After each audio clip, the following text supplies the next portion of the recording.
If you buy something from a Verge link, Vox Media may earn a commission. See our ethics statement. Mac Studio is the computer everyone wanted the Mac Pro to be. Apple's 2019 desktop release was supposed to be the computer that professional Mac users had been waiting for. It was endlessly configurable with powerful Intel processors and AMD graphics chips, and its top-end configuration hovered around $52,000. After the abject failure of the trashcan 2013 Mac Pro, it was poised to be the first Apple machine that could legitimately provide the power that professionals in creative fields, historically, the folks who turn out in droves to buy these Apple machines, really need. But while it was a gorgeous and powerful computer, it also had some issues. We bought a $16,599 model, and while that wasn't the most spec'd out option, it was one that creative professionals around the Verge and Vox Media felt could handle their heavy editing workloads. We gave that computer to all kinds of artists, producers, and designers. And they didn't love it. They didn't feel it was any faster than their years-old setups, and they ran into all the same issues. They always did. In particular, not enough software was optimized for that Mac Pro's approach to high-performance desktop computing, especially when it Commito GPUs. The Studio is Apple's first professional computer running Apple Silicon. Since then, Apple has committed to making its own Apple Silicon chips, moving away from Intel and AMD. The first line of those chips, the M1 series, has been a smashing success in Mac laptops, the iMac, and the Mac Mini. And now it's in the new Mac Studio, which comes in configurations with the M1 Max and new M1 Ultra chips. The Studio is Apple's first professional computer running Apple Silicon, and with it comes a new way of designing chips that makes it easier for apps to access all the performance available. I've, once again, given this device to a host of professionals on the Verge's team, and the reactions I saw couldn't be more different from those we saw in 2020. They were impressed. For their workloads, it's faster than anything they've ever used. It's changed what they can do. So I'm relieved that I can finally write this in a review. The Mac Studio is the computer professional Mac users have been waiting for. Apple Mac Studio. Verge score: 8. Good stuff. Bad stuff. Buy for $1,999 from Apple. Buy for $1,999 from BT. Mac Studio is a nice-looking, compact computer. Someone mentioned to me that it looks like two Apple TVs stacked on top of each other, and now I can't unsee it. You might also see it as a taller Mac Mini. Either way, it's a design Apple fans have seen before. Like the Mac Mini, the Studio is designed to sit on your desk. It has the exact same footprint, just about twice as tall. It's not like the Mac Pro that lives in the floor, or gets wheeled around if you're particularly fancy. It's dense though, especially if you have the most powerful M1 Ultra model, which includes a heatsink that makes it 2 whole pounds heavier than the starting configuration with an M1 Max chip. The Studio isn't really designed to be carried around places, but if you pick it up, you'll notice its weight. What's really great about the chassis is the port selection. There are actually ports on the front, including an SD card slot, which is a huge benefit for creative professionals. I was not prepared for how happy these accessible ports would make me. Every time I could plug something in without having to get up and duck behind my machine, it just made my day a little bit better. Yes, you can run 5 displays out of a single Mac Studio at the same time if you want. There are also 2 USB-A ports in the back, which I'm very happy to see that Apple didn't eliminate like it did on the 2021 iMac.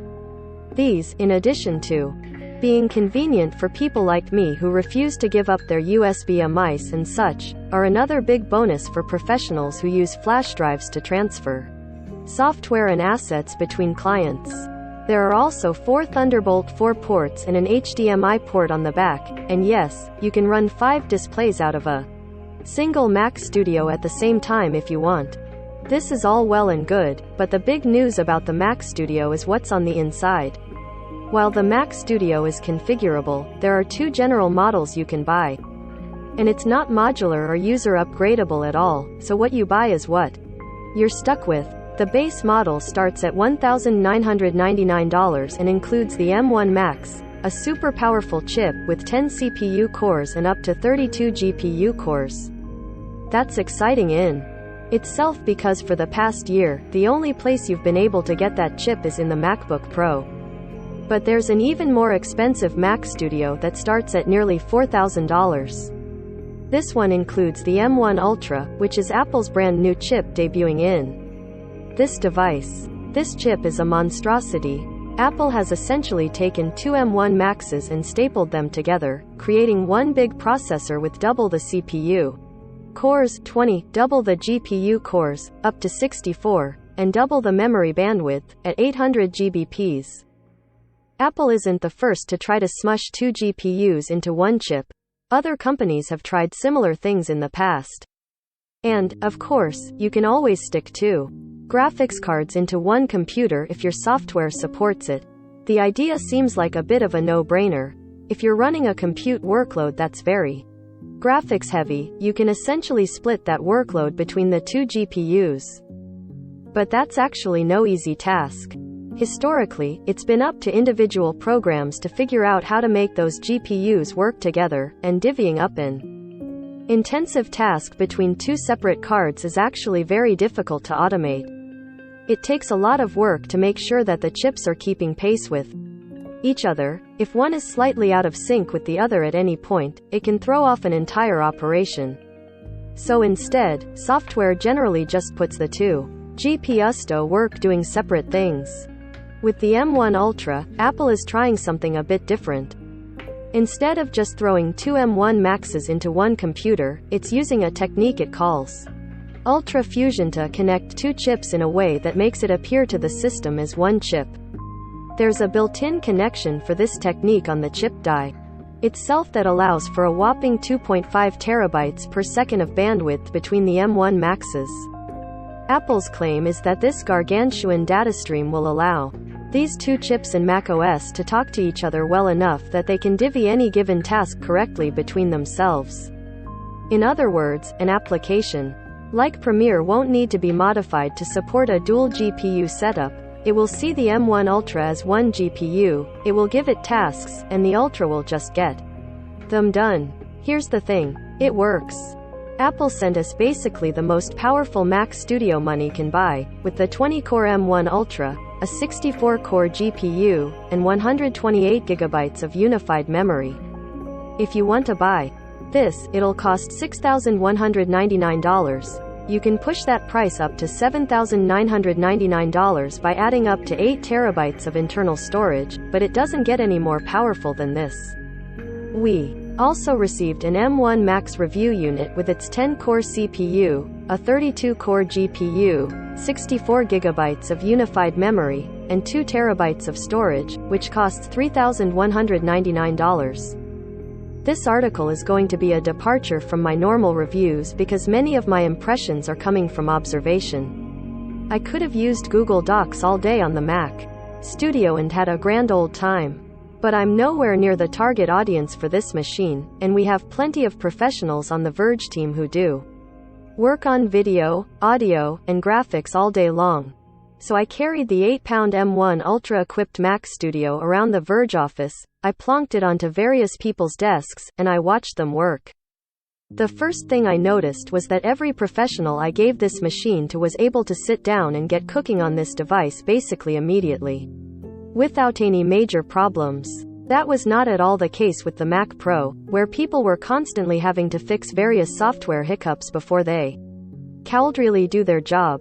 The other thing I want to emphasize is that this computer is shockingly quiet for the power it offers.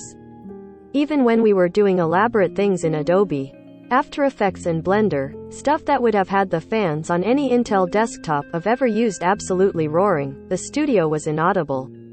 I'd put my ear to the case, and while I could literally feel the fans vibrating beneath me, they were still silent.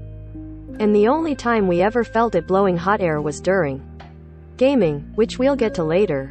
With many recent professional Mac reviews, the story has been, Apple makes great hardware, but the software, specifically Adobe's Creative Cloud, isn't optimized for Apple's ideas. But at this point, Adobe has had quite a bit of time to catch up.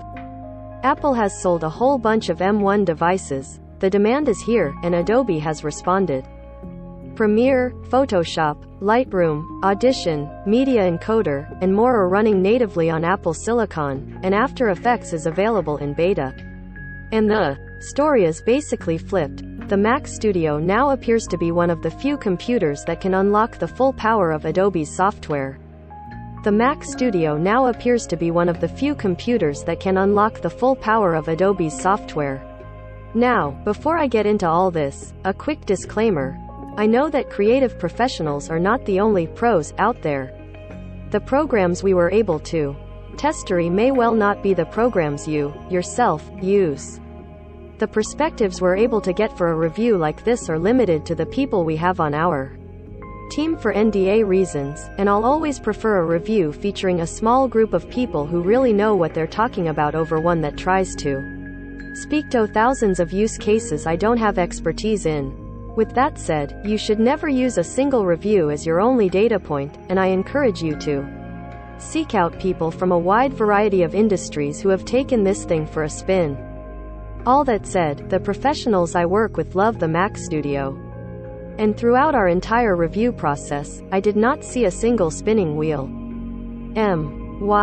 First stop was Becca Farsace, our video director who edited the entire video review of the Mac Studio and Studio Display, which you should go watch if you haven't already, on our studio unit.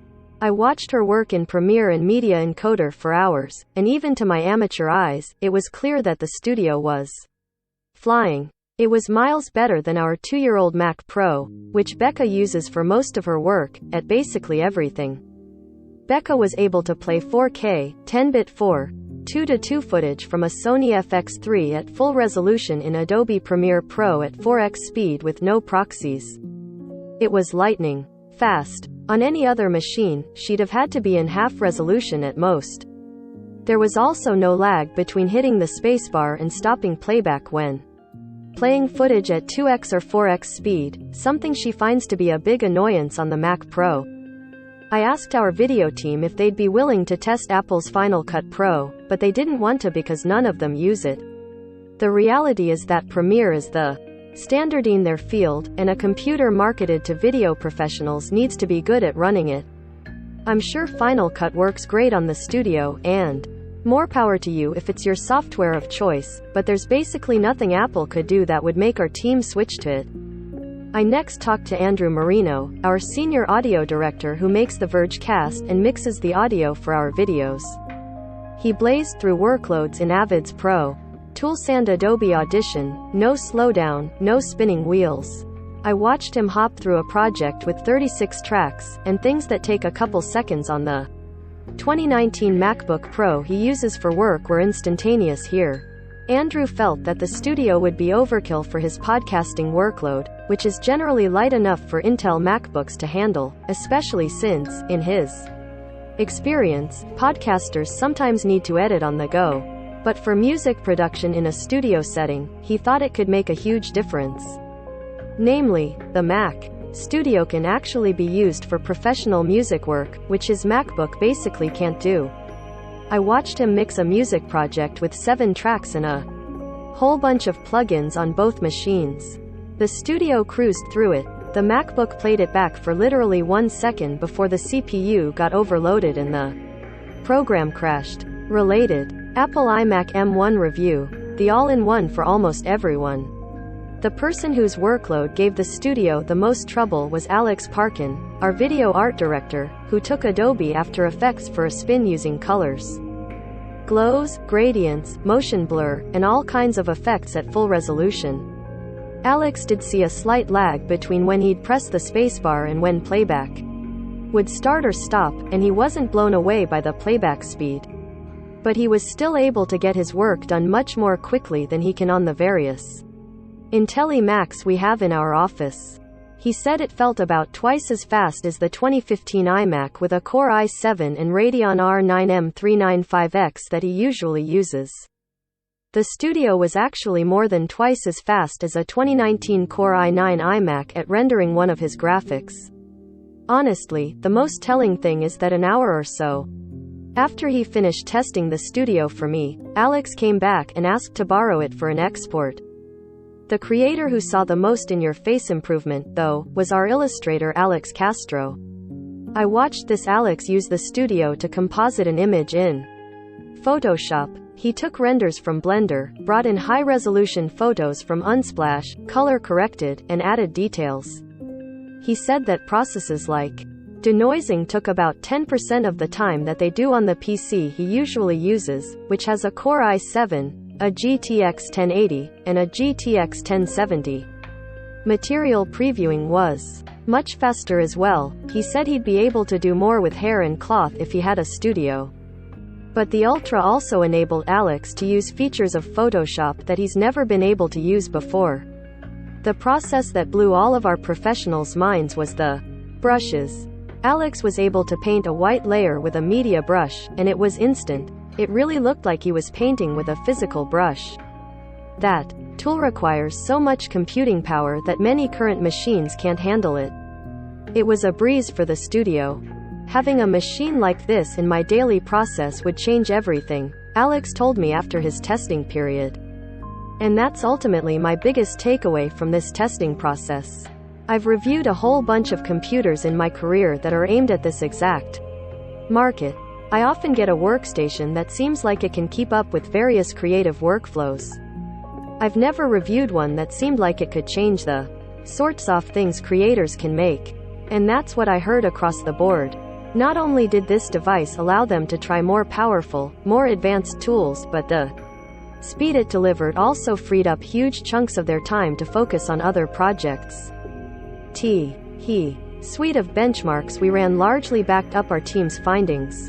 In CPU performance, the M1 Ultra is in a league of its own. Compare this to our Mac Pro model with a 16-core Intel Xeon W, and across our CPU benchmarks, there was really no contest. The Xeon is outclassed. We ran a few different benchmarks across Premiere Pro and After Effects, and the M1 Ultra beat our Mac Pro model in every single one. The Mac Pro took over 2 minutes longer than the Studio to export a 4K video in Premiere Pro. In fact, the Ultra was so dominant in Premiere that it was beating systems with AMD Ryzen Threadripper chips left and right in the Puget Systems database. It's beating almost everything. Across a variety of applications, our Intel Mac Pro just could not keep up. Our $12,000 PC with a 32-core Ryzen Threadripper 3970X did beat the M1 Ultra on Geekbench multi-core, but the Ultra was much closer to the Threadripper than it was to the Xeon. That's a big achievement considering how many more cores 3970X has, and also the fact that a Threadripper PC is going to be massive and loud, while this thing is small and silent.